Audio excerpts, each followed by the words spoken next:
এখন আমরা তরমুজ খাচ্ছি। এরকম সাগর থাকলে বোঝা যায় যে অচিরেই আবহাওয়া খুবই খারাপ হতে যাচ্ছে। সকাল সকাল আমাদের বাবুর্চি ব্যস্ত হয়ে পড়েছে ইলিশ মাছ কাটিকুটি নিয়ে। আজ ইলিশ মাছ রান্না করা হবে। আর আপনাদের সাথে আছি আমি রাসেল হাওলাদার। সমুদ্র জীবন সিরিজের চতুর্থ পর্বে বা শেষ পর্বে স্বাগতম সবাইকে। আশা করি সবাই বেশ ভালো আছেন।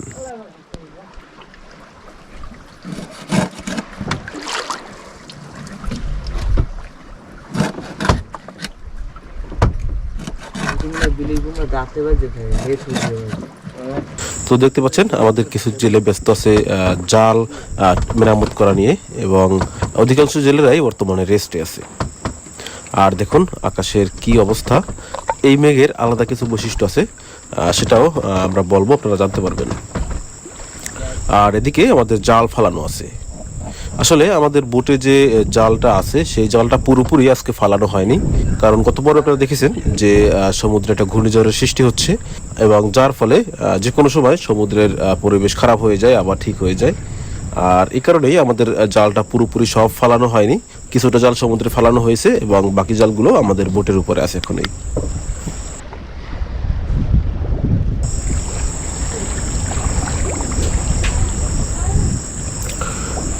তো এই যে আকাশে মেঘ দেখতে পাচ্ছেন, এটা সাদা মেঘ এবং সাকরা সাকরা একটা অবস্থা, কেমন যেন দেখতে দেখা যাচ্ছে।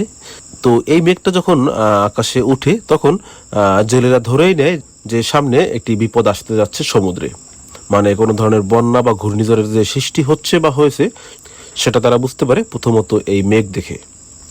তো এই মেঘ উঠলে যেটা হয়, কখনো কখনো সমুদ্র একদম ঠান্ডা হয়ে যায়, কোনো ধরনের ঢেউ থাকে না, কোনো সমস্যা থাকে না।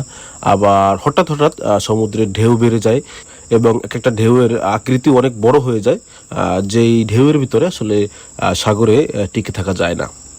তো যাই হোক, এখন পুরো বিষয়টি দেখে জেলেরা বুঝে গেছে যে আসলে সামনে একটা ঘূর্ণিঝড় আসতেছে, আর তাই তারাও যেন যে কোনো সময় লোকালয়ের দিকে ছুটতে পারে সেই প্রস্তুতি তারা নিচ্ছে।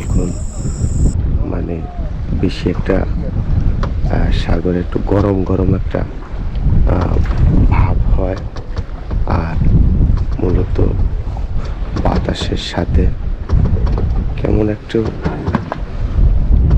অন্যরকমের একটু জ্ঞানের মতো।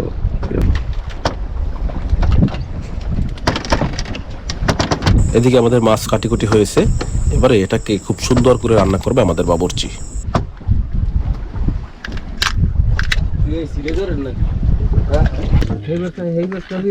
প্রিয় দর্শক, এখন আমরা দেখতে পাচ্ছি যে আমরা ভাসমান অবস্থায় আছি।